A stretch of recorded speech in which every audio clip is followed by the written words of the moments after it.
Here is not a place where we're scared of a white man here. Here is the only liberated zone in South Africa. Here. No white man comes taking chances here.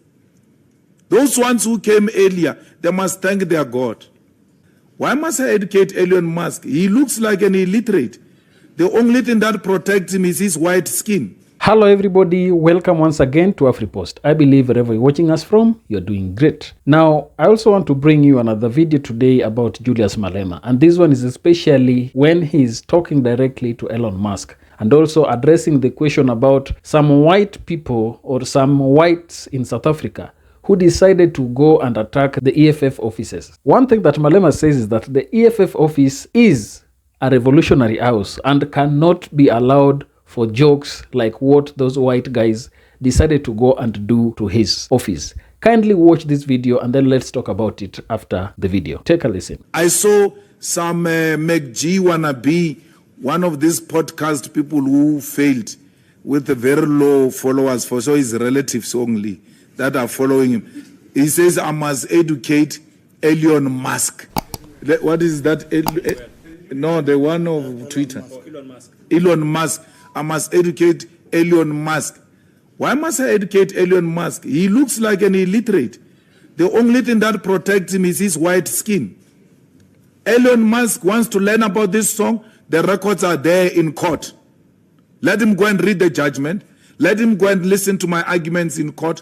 I argued successfully and paralyzed the grandchild of Oppenheimer and said to him, if I were AfriForum, I was going to fire you from this case. When they did an appeal, they fired him. In line with what I said. I said, you are the most stupid lawyer I've ever met. If I was your client, I would have fired you. He was fired. So what a failed a podcast, this unemployed, lack of creative people who go and just take cameras and then do flopped podcasts, imitating McG, faking it. McG is still going to outshine them because of their fraudulent mentality. Copycats. Says I must educate Elon Musk. Refer Elon Musk to YouTube. There is a full clip of the court appearance on that matter, where it was canvassed in a neutral court of law and a judgment was made. This matter is closed. We have no time for nonsense.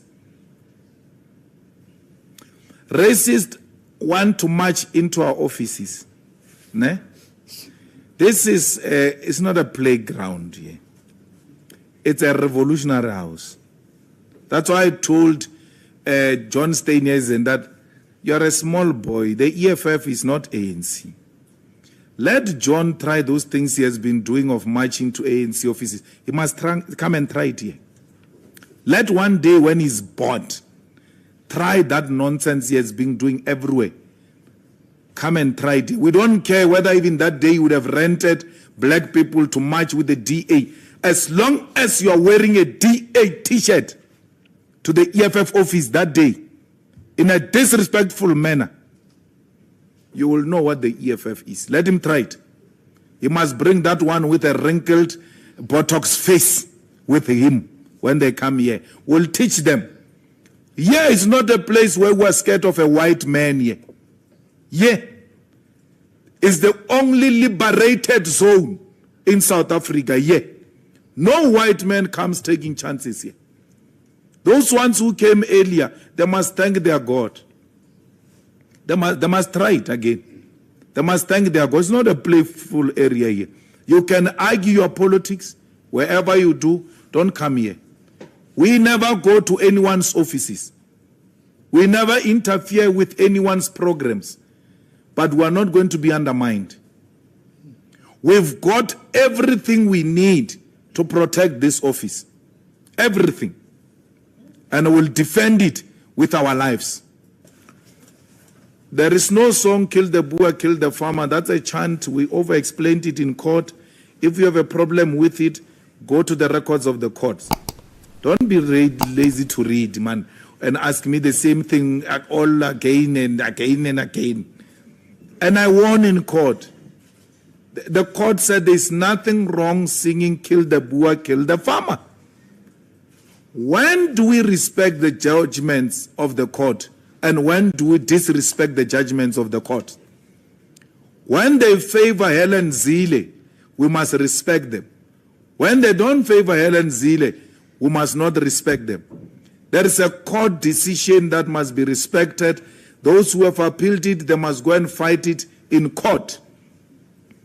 We won, and we shall sing this song in line with the court decision. The Court of South Africa, an independent court, has made a declaration on this matter and is closed. This is sponsored outrage by Helen Zille. You know, black people, there are some black, clever blacks who are told by Helen Zille to get angry. Yo, Helen is angry, now we must be angry also. They wait for a magogo with a wrinkled Botox face. How do Botox and wrinkles go into... That's a face of a devil. A devil. Botox with a wrinkled face. Pretending that she's angry. If Helen Zille was genuinely opposed to this, I don't even want to talk about that illiterate John Steenhuisen. If Helen was opposed to this for real, why didn't Helen join the case? Why didn't the DA join the case when I was taken to Equality Court? Because I now know how they operate. Look at Adrian Basson. He just goes on a rampage to a point where he went to the dustbin to clean articles of 2011. This is what we said about Malema in 2011. You can clean them the way you want, Adrian. I defeated you. FNB Stadium was full to capacity. Yo, I could imagine your face, Adrian, pink on the screen. Angry that a man you hated filled up FNB Stadium beyond capacity. You tried to destroy me with those 2011 articles. You failed. Why would you destroy me now? Why would I be destroyed by Adrian Basson now? He left Cape Town. Adrian Basson works in Cape Town. This weekend he was here in the office harassing the staff of the News 24 and saying to them, you can't say everything was successful. Find something. Find something. You are going to look for something against them. Anything that we can use against them. Then they told us, Vuyani tweeted about it. He went back to the staff and said to the staff, who told them? Who told them that I'm here? Who told them? Everything Adrian is doing in that office, we get it toe for toe. He thinks those staff members like him. They are tired of his racism. They too are tired of his racism. They've been arguing with him. Adrian, it was successful. It's enough. Let's just acknowledge it. Why do you want us to write things that didn't happen? And the fighters have been calling for us to call for the banning of News 24 in EFF activities. I don't think we must ban them, shame. We must harass them through success. They must come here and see the cakes. After here, there is music, News 24 music. And then there are drinks after. For all of you, drinks, including News 24, you can drink. You must come here. We are going to invite you here to remind you when you enter that beautiful building that we failed. This is a reminder. We're inviting you we invite you to remind you of how much you failed and how much you are going to fail. Racism will never triumph, not in South Africa. And Adrian Basson is a racist small boy who will never succeed against us. We're not going to ban any News 24. Abatlemo barekire modimu abela diyo manabarna re lebeletse manaba News 24. Re ya la ufalala modimu arabela diyo. AWB, they're excited, my guy. Don't worry about them. The EFF members are capable of defending their own organization and their own office. They will defend it with everything. For sure, you all know them, how fearless those people are.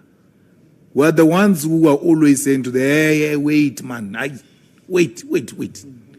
But otherwise, they are forever ready. Now you went to see them outside. No one called them.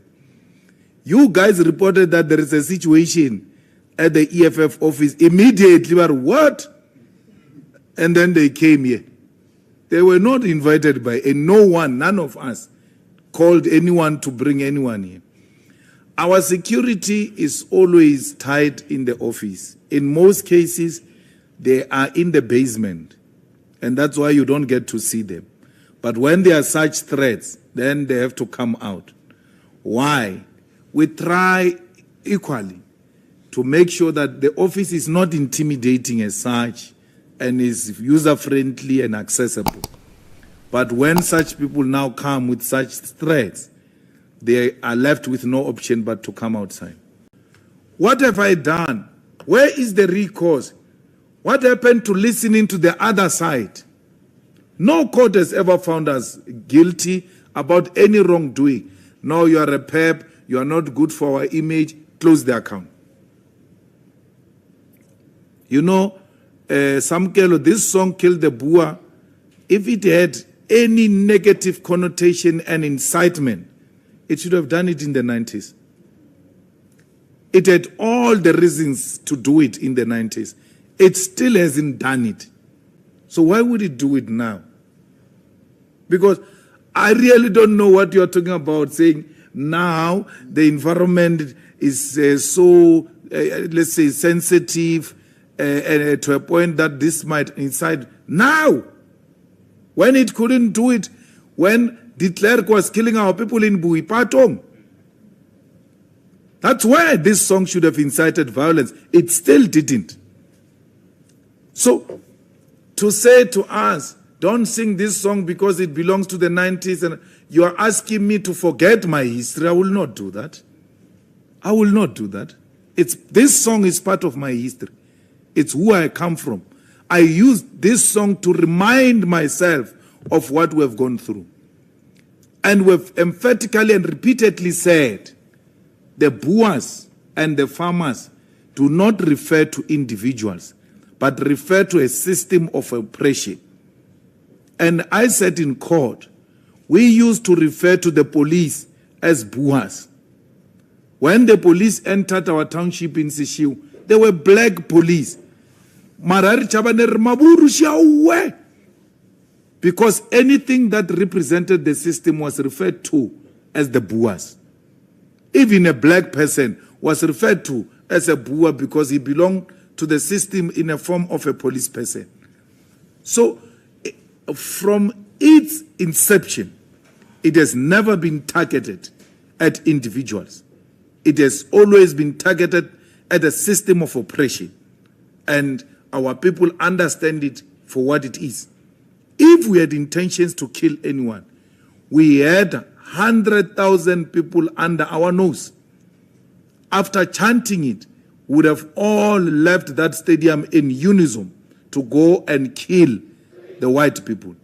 But our people understand it, that it doesn't mean what these people are saying it means. So it's more relevant now, especially where you've got a problem of youth political apathy.